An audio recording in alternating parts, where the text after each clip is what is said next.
পেঁয়াজের দাম অস্বাভাবিক কমায় কৃষক ব্যাপারী খুবই ভোগান্তিতে। এবছর পেঁয়াজ আমদানি এবং পেঁয়াজের ব্যবসায় কোনো নেই শান্তি।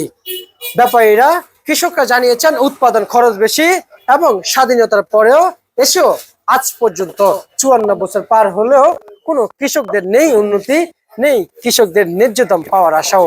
লস লাভ মিলেই ব্যবসা। কিন্তু এই গেল বছর আর এই বছর কিংবা এই গত বছর আর এই বছর ধরে কিন্তু খুবই বিপাকে আছেন কৃষক ব্যবসায়িকরা পেঁয়াজ নিয়ে, আলু নিয়ে, রসুন নিয়ে।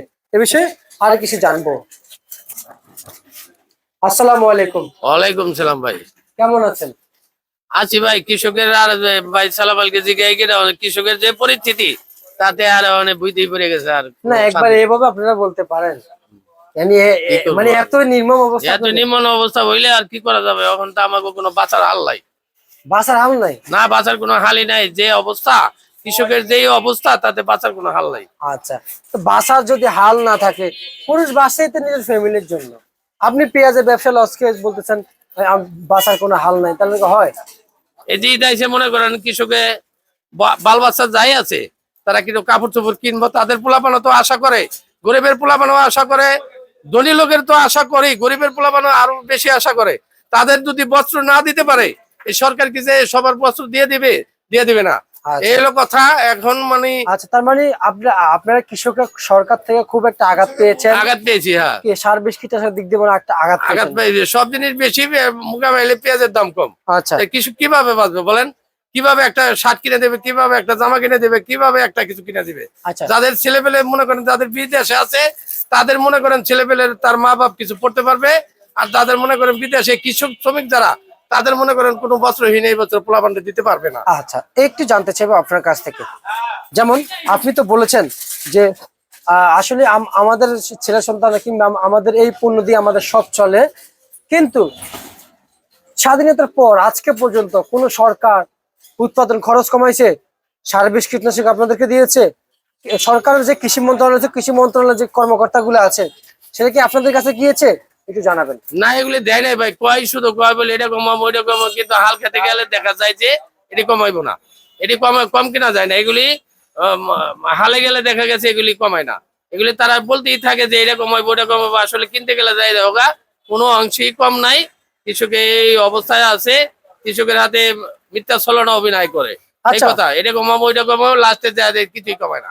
আপনি দেশি মানুষ হয়ে যেটা আমি এতক্ষণ পর্যন্ত আপনার কাছ থেকে যা শুনতে পাচ্ছি, খুব ভালো কথা শুনতে পাচ্ছি।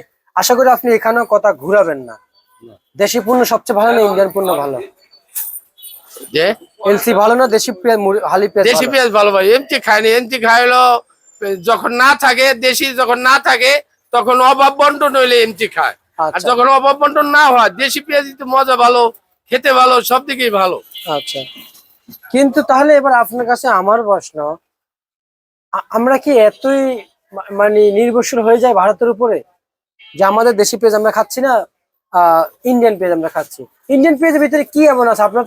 আপনারা তো কৃষক, ব্যবসায়িক, ব্যাপারী, আপনারা এগুলোর পিছনে ছুটতে এগুলোর পিছনে একটু অভিজ্ঞতা হয়ে গেছে। ইন্ডিয়ান সরকার এদিকে, এটা আমাদের বাংলাদেশের সরকারের চেতনতা কম, তাই ওই ইন্ডিয়ান পেঁয়াজ তাদের হলো টাকা ছাড়া তারা কিছু বোঝে না। আমাকে বাংলাদেশের টাকা কিভাবে ওই দেশে নিবে, তাই হলো ইন্ডিয়ানের হলো খোঁজ খবর। তাই বুঝলেন, পেঁয়াজ দিয়ে এটা দিয়া দাং দিয়া বাং দিয়া বোঝাইয়া বাংলাদেশের টাকা বিতরণ করে দিয়ে যায়। এই কথা এমটি করলে লাখ লাখ টাকা ঘুষ পায়। এই অফিসারের দেখেন একটা বেতন 50,000 60,000 চেয়ারে বসে করবা লাগছে। আর আমরা দিন বইরা খাইটা মনে করেন 10টা টাকাও পাই না। চিন্তা করেন, 10টা টাকা যদি না পাই, এই কিছু কিভাবে বাঁচবো বলেন? আচ্ছা আচ্ছা আচ্ছা, বুঝতে পারছি।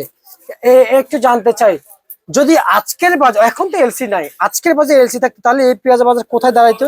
এই পেঁয়াজের বাজার তো 12 টাকা। পেঁয়াজ নিয়ে ফালাই দিও লাগতো। কোথায় কৃষক মনে করেন কান্দে, বুড়িগঙ্গা নিয়ে ফালান লাগতো পেঁয়াজ।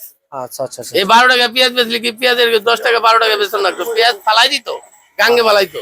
আচ্ছা আচ্ছা, বুঝতে পারছি। এমটি থাকলে। আর রসুনের এরকম অবস্থা। বিগত দিনে যে রসুনের বাজার গেছে মনে করে 4 লাখ 3 লাখ, যারা খেত খোলা করছে 1200 টাকা 1400 টাকা 800 টাকা রসুন গেছে। আচ্ছা, এই বছরে কি হবো আল্লাহ জানে, ভালোই জানে। এবছর খেত খোলা কম হয়েছে, কৃষকে এগুলো উদ্গাছ ছেড়েই দিচ্ছে, এক পদে ছেড়েই দিচ্ছে, যেগুলি করে শান্তি নাই। বুঝতে পারছি। আসেন এবার আমি আপনাকে একটু আপনার কাছ থেকে একটু জানতে চাই, আপনি যে বলছেন এগুলো এই পেঁয়াজ বুড়িগঙ্গা ফেলাবে, তা আমরা আমরা খাবো না? খাইবেন, কিন্তু খাইবেন ওই যে খাইবেন খাইবেন এই যে দাম কম হলে খাইবেন, বেশি হলে আর খাইবেন না। অনেক বেশি না হলে এটি পাইবো কই, আর এই টাকাটা কই পাইবো? দাম বেশি তো, না হইলে দাম যখন বেশি তখন তো আমাদের ক্রেতাদের চাহিদা একটু বেশি। চাহিদা বেশি হইলে সেভাবে মনে করেন আর না খাইবো না, খাইবেন। চাহিদা বেশি কইলে কি হলো? আচ্ছা আচ্ছা আচ্ছা, বুঝতে পারছি। তার মানে খুবই ক্রিটিক্যাল অবস্থার কৃষক ব্যাপারীরা আছে। ব্যাপারীরা কি ব্যাপারীরা ভোগান্তা আছে। ঠিক আছে, আপনাকে ধন্যবাদ। এই ছিল আজকে সর্বশেষ বার্তা।